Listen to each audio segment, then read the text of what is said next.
Olá, tudo bem com vocês? Sabendo que o padrão de herança é distinto quando eu tenho dois genes avaliados no mesmo cromossomo com alguma proximidade, eu preciso saber o que é um gene próximo e o que é um gene distante. Mas antes disso, eu preciso saber como nós podemos inferir as distâncias entre genes observando cruzamentos. Vamos lá? Nós devemos partir de cálculos de frequências e probabilidades a partir de cruzamentos específicos. É muito parecido com o que fizemos até então. Nós vamos partir de uma geração parental pura, por exemplo, aqui um parental que é azão-bezão, azão-bezão nos seus dois cromossomos. Percebam que agora eu não estou mais interessado se ele é azão, bezão. Eu preciso saber onde essa informação está distribuída nos meus cromossomos. Então eu tenho aqui um mesmo cromossomo onde ele tem azão nele e bezão, e no outro cromossomo eu tenho azão e bezão. E aqui esse indivíduo ele é azinho, bezinho, estando eles aqui no mesmo cromossomo. Ou seja, aqui eu tenho a mesma informação, então se por acaso eu trocasse elas entre os cromossomos, eu chegaria na mesma conclusão.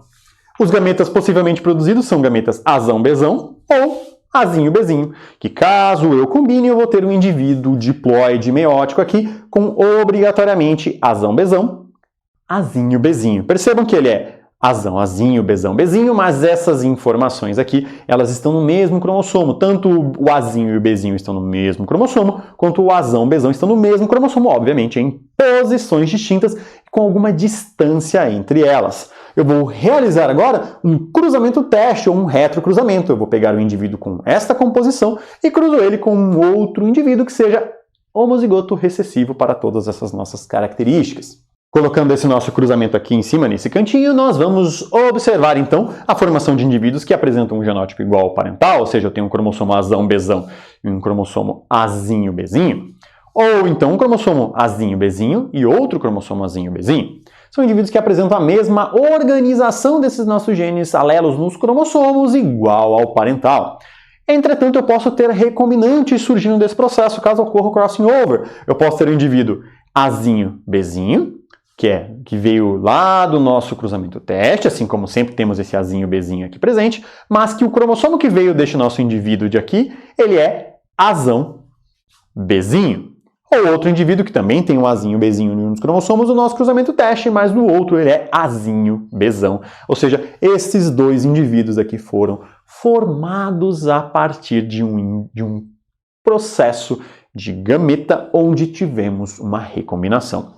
O que é importante frisar a necessidade da realização de um cruzamento teste para que nós isolemos a informação apenas aqui de um dos nossos indivíduos que estão contribuindo para a prole. Por quê? Porque esse indivíduo só produz um tipo de gameta, que é o gameta onde teremos tanto o alelo azinho quanto o alelo bezinho em todas as nossas situações. Logo, ele não interfere nas probabilidades, não interfere no fenótipo, dado que só tenho dominância completa, eu sempre importo-me apenas com com o genótipo desse cromossomo que veio do indivíduo que era heterozigoto e ele que vai poder decidir ou definir ali os fenótipos observados.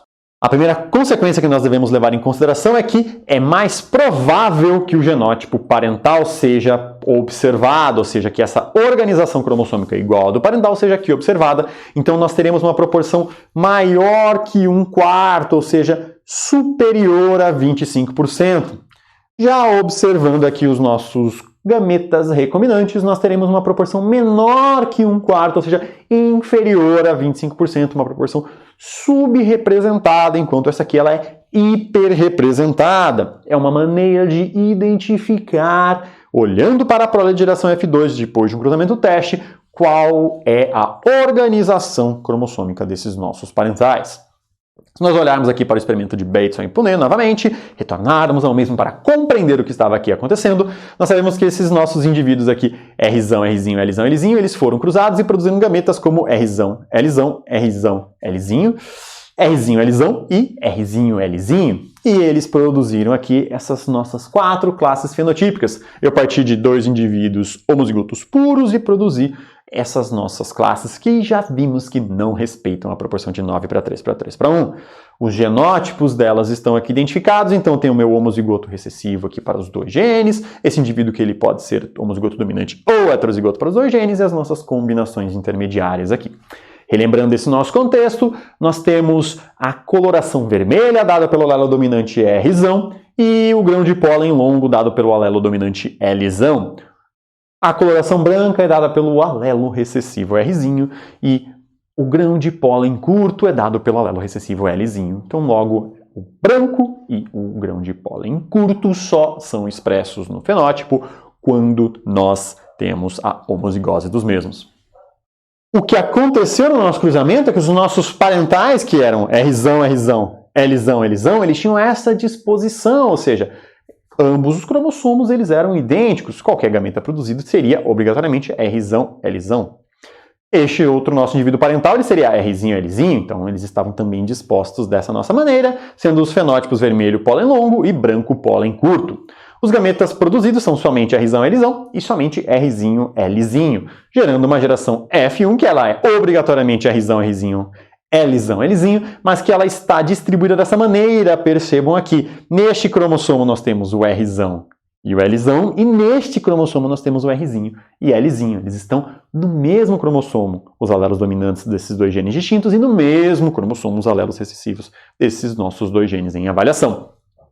Nós vamos ter meioses ocorrendo aqui nesse nosso indivíduo da geração F1, e nós podemos sempre ter, lembre-se, a ausência de crossing over ou o crossing over acontecendo.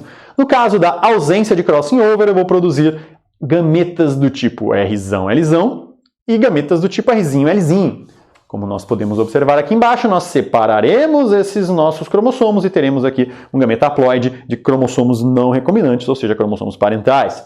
Ou então nós podemos ter o crossing over acontecendo, então nós trocamos posições e eu produzo gametas que são recombinantes, ou seja, Rzão, Lzinho e Rzinho, Lzão, misturando esses trechos cromossômicos aqui. Percebam que no meu indivíduo, originalmente, eu só poderia doar o Rzão junto com o Lzão, porque eles estão ligados fisicamente, e o Rzinho junto com o Lzinho, porque eles estão ligados fisicamente.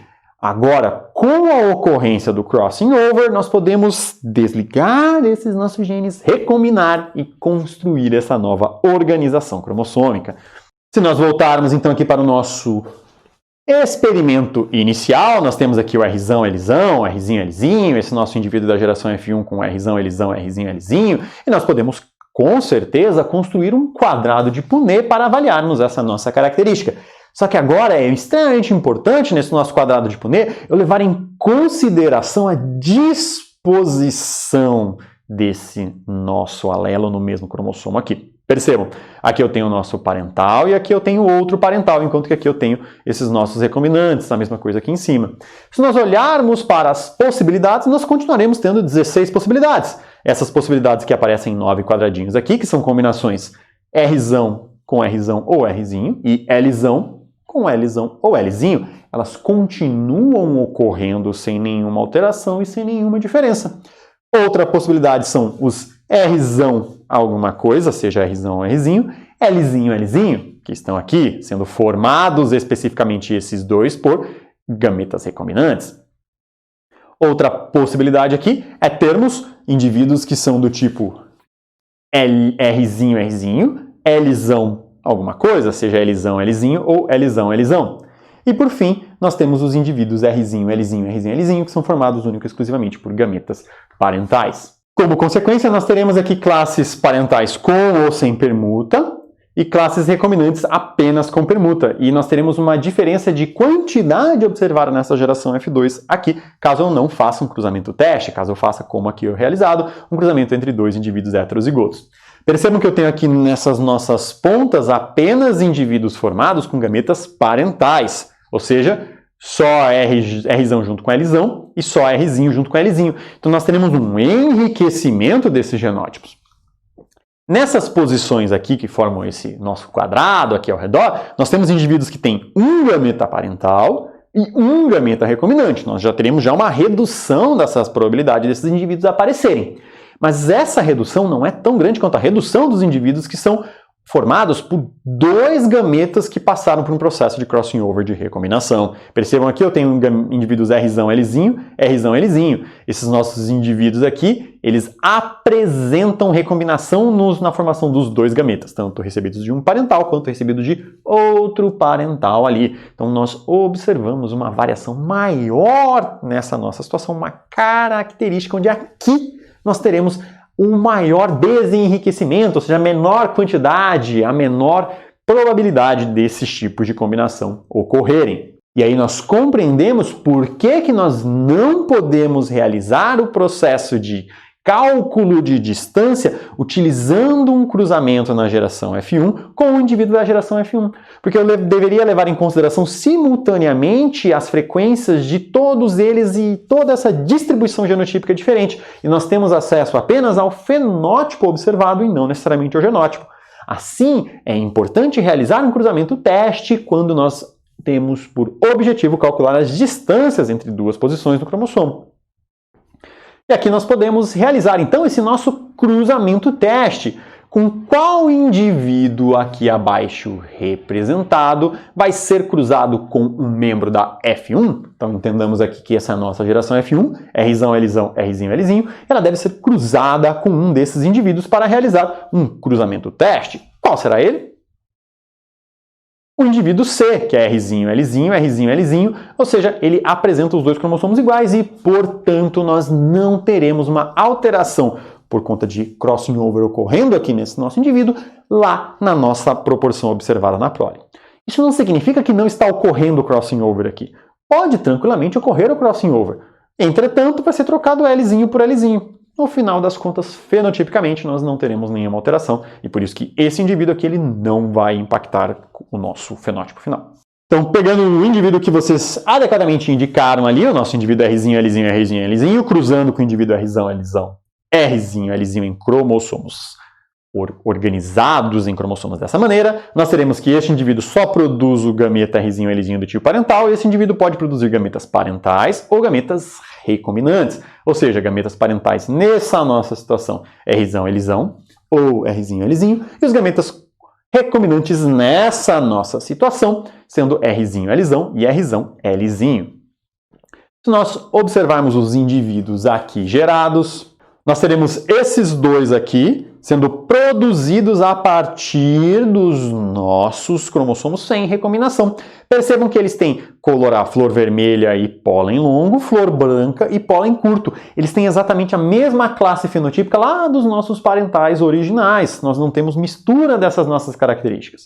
E aqui nós temos a mistura ocorrendo, ou seja, flor vermelha com pólen curto e flor branca com pólen curto, onde nós temos o Rzão, Lzinho, Rzinho, Lzinho, que veio do nosso cruzamento teste, ou então Rzinho, Lzão, que também veio aquele nosso cruzamento teste combinado com o Rzinho, Lzinho. Aqui eu tive a permuta ocorrendo, são gametas que estarão em frequência menor.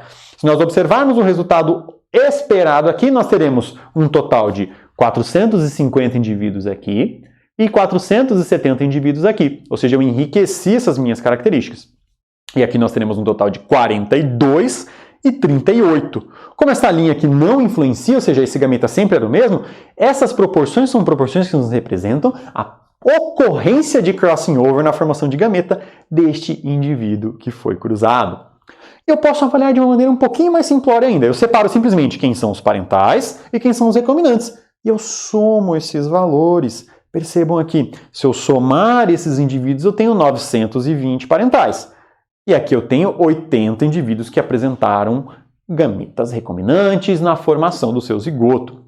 É justamente com esses números que nós podemos calcular e inferir a distância entre esses cromossomos. Percebam? Eu posso calcular a frequência de recombinação, ou seja, 80, que é 42 mais 38, divididos pelo total de indivíduos observados. Então eu pego o número de recombinantes e divido pelo total. O total é 920 mais 80, ou seja, 920 mais 80, que vai dar aqui um total de 1.000. Eu tenho 80 divididos por 1.000, ou 0,08. Isso me dá um total de 8%. A frequência de recombinação observada nessa nossa prole é de 8%. Mas o que isso significa? O que uma frequência de recombinação de 8% quer nos dizer? Qual é o real significado disso? O que nós temos, então, é que a nossa frequência de recombinação ela vai nos mensurar a intensidade de ligação entre esses genes, ou seja, quão próximos eles estão. Se os meus genes estão muito próximos, eu vou ter menos recombinação, porque a probabilidade de eu acertar exatamente entre os dois é menor. Se os meus genes estão ficando distantes, chega um ponto que a probabilidade é tão grande que a gente cai em segregação independente. Essa frequência de recombinação ela vai ficar maior que 50%. Ou seja, se eu voltar aqui nessa nossa situação e eu tivesse a mesma proporção entre eles, que seria o esperado em um cruzamento teste, eu cairia aqui em uma frequência de recombinação de 50%. Logo, eu não sei se os genes eles estão exatamente a 50% de distância, 51, 52, 53 ou 100% de distância, porque eu simplesmente tenho agora segregação independente acontecendo entre eles. Por isso que eu sempre tinha aquela ressalva de dois genes que estão localizados em cromossomos distintos ou muito distantes no mesmo cromossomo. Esse muito distante é uma distância maior que 50%. Mas 50% o quê? A gente está falando em frequência de recombinação, mas nós podemos também chamar de C ou de CM, que seriam centimorgans, em homenagem a Morgan, Thomas Morgan, que utilizou as drosófilas para realizar esses experimentos e chegar nessas estimativas matemáticas que são aplicadas a todas as espécies. Nós podemos chamar também de unidade de mapa ou unidade de distância entre genes. Eu posso às vezes abreviar aqui esse nosso unidade de mapa por UM, posso chamar então só de C, de CM, de centimorgan, posso colocar em porcentagem. Vocês verão todos os tipos de representação e todas elas querem falar da mesma coisa. E a gente está falando então de uma frequência de recombinação, que ela é a frequência de gametas recombinantes observados. E ela vai ser diretamente proporcional à distância que separa os genes no cromossomo. Se a distância é maior, o meu C, o meu CM, o meu centimorgan, a minha unidade de mapa vai ser obrigatoriamente maior. Se a distância é menor, este valor também vai ser obrigatoriamente menor. Então, se eu tenho 1% de frequência de recombinação, significa que eu tenho uma unidade de mapa de distância. Se eu tenho genes que são muito próximos, ou mesmo então alterações em um mesmo gene, eu não necessariamente preciso que essas alterações estejam em genes separados, estão muito próximas, eu não tenho recombinação, eu tenho o que a gente chama de ligação total. O fato é que não existe ligação total. Você sempre pode ter uma recombinação. O que acontece é que você precisaria cruzar mais tantos indivíduos para observar essa recombinação acontecendo que você não consegue observar ela, mesmo eventualmente populacionalmente. Se nós observarmos na população como um todo, os indivíduos que apresentam aquele determinado genótipo, nós eventualmente teremos casos de ligação total, ou seja, características que são sempre dadas em conjunto. Você observa que duas alterações muito próximas no mesmo cromossomo nunca se separaram, você nunca conseguiu observar um ser humano que apresentasse aquelas dois alelos ali, formando essa nossa combinação genotípica distinta. Por quê? Porque simplesmente eles estão tão próximos que eu precisaria cruzar a população humana muito mais para conseguir observar esse fenômeno absolutamente raro. Como ele é absolutamente raro e nós estamos olhando para cruzamentos específicos delimitados, nós vamos chamar isso de ligação total, ou seja, não observamos recombinantes e calculando a nossa frequência de recombinação, ela dá zero. Mas é importante salientarmos que não existe distância zero, porque dois nucleotídeos não ocupam o mesmo local no espaço, eles obrigatoriamente estão pelo menos um do lado do outro. Então você teria uma distância muito próxima que permitiria sim a recombinação, mas exigiria uma quantidade muito grande de cruzamentos. Resumindo e sumarizando o nosso cálculo, seria então a somatório dos nossos indivíduos recombinantes obtidos em um cruzamento teste com um indivíduo heterozigoto sobre o número total de descendentes que foram avaliados. E se a distância for muito grande, nós teremos uma proporção de 1 para 1 para 1 para 1, ou seja, nós teremos 50% de taxa de recombinação, e no final das contas nós teremos segregação independente. Isso irá parecer que os dois genes estão em cromossomos distintos e não no mesmo cromossomo. Mas será que sempre nós temos o Azão e o Bzão, e o Azinho e o Bzinho no mesmo cromossomo? Não. Pensa nesse indivíduo que é formado, que ele justamente combina o Azão com o Bzinho, ou o Azinho com o Bzão. Nós podemos ter dois tipos de orientações e nós vamos utilizar uma notação diferenciada para isso. Percebam aqui que agora eu não estou mais falando desse indivíduo heterozigoto, que ele é Azão, Azinho, Bzão, Bzinho. Eu estou falando que ele é Azão, Bzão, Azinho, Bzinho. Ou seja, Azão e Bzão estão no mesmo cromossomo e o Azinho e o Bzinho estão no mesmo cromossomo, eles apresentam alguma ligação. Este tipo de distribuição é o que nós chamamos de distribuição cis, ou distribuição em associação. A outra possibilidade é quando eu troco esses meus alelos. Então eu tenho aqui o azão bezinho, azinho bezão, que seria a distribuição em repulsão, ou então a distribuição em trans. O que nós vamos observar é que nessa nossa associação, nessa distribuição em cis, os gametas que estão aumentados, ou seja, que têm aumento de frequência, são azão-bezão e azinho-bezinho. E esses aqui são os que são diminuídos e são recombinantes e não parentais, como esses indicados em laranja. Caso a minha orientação seja de repulsão ou trans, os gametas que estão aumentados são esses gametas aqui, como nós podemos observar, e os gametas que estão diminuídos são esses aqui, são o azão-bezão e o azinho-bezinho. Ou seja, observando nossa proporção aqui de gametas sendo produzida, nós conseguimos inferir qual é a distribuição dos nossos alelos nos distintos cromossomos homólogos. Se por acaso eu tenho uma associação, ou organização em cis, nós aumentaremos azão-bezão e azinho-bezinho. Se por acaso eu tenho uma repulsão, aumentaremos azão-bezinho e azinho-bezão. Outra maneira de representar é utilizarmos essas duas linhas, esses dois traços, ou seja, aqui eu tenho a nossa associação, ou cis, azão-bezão, azinho-bezinho, eu sei que são cromossomos diferentes, e aqui eu tenho a minha associação, minha repulsão, a minha orientação em trans, azão-bezinho, azinho-bezão. Onde eu tenho gametas parentais azão-bezão e azinho-bezinho, neste nossa associação em cis, e azão-bezinho e azinho-bezão, os recombinantes. Para nosso acoplamento em trans, nós teremos azão-bezinho e azinho-bezão, que são os parentais, e azão-bezão, azinho-bezinho, que são os nossos recombinantes. É justamente essa proporção entre eles que vai nos dizer se a notação correta é cis ou se é trans, quando nós observamos para as proporções observadas na nossa prole, especialmente num cruzamento, num heterocruzamento ou cruzamento teste entre o indivíduo heterozigoto e o indivíduo homozigoto recessivo, quando nós podemos observar claramente o nosso fenótipo ali presente. Então, para pensarmos aqui, se eu tenho esse indivíduo parental que ele é Rzão, Lzão, Rzão, Lzão, cruzado com Rzão, Rzinho, Lzinho, Rzinho, Lzinho, ou essa possibilidade aqui trans, nós temos esses cromossomos homólogos, um é representado na linha de cima, outro é representado na linha de baixo, que eu tenho indivíduos diferentes sendo representados, e os gametas produzidos aqui, ou seja, nós teremos um indivíduo na nossa geração F1, seria Rzão, Lzinho, Rzinho, Lzão, nessa orientação, se nós tivermos um indivíduo que ele é trans, ou então um indivíduo que ele é Rzão, Lzinho, Rzinho, Lzinho, caso a nossa associação seja um heterozigoto em acoplamento, em associação, atração ou em cis. São essas quatro nomenclaturas possíveis. Já essa situação aqui pode ser um heterozigoto chamado de heterozigoto em repulsão ou heterozigoto em trans, porque eu justamente tenho o Rzão e o Lzão em cromossomos diferentes e não no mesmo cromossomo, como aqui nessa nossa situação atual.